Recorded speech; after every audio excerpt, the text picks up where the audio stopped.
Hi everyone, in today's video I'm going to show to you how to change domain name on Shopify.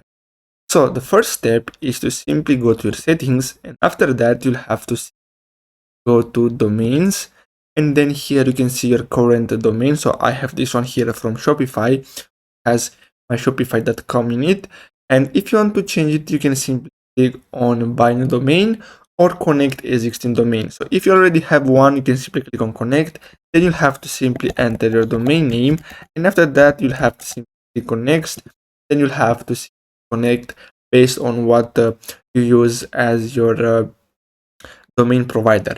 But as you can see, if you want an easier way to do that, you can simply buy directly from Shopify. As you can see, domain available for purchase. As you can see, this domain here is available to buy for $15 per year, and you can simply click on buy domain, and then you're gonna see here the domain, and then scroll down, and here you'll have to enter all the contact information, and then simply click on buy domain, and basically Shopify will basically set up everything for you, so you don't have to do anything, just buy it, and then you're gonna have it right here where it says domains. You're gonna find here the domain name. So I really hope you found this video helpful. Don't forget to like and subscribe, and I'll see you in the next video. Thanks for watching.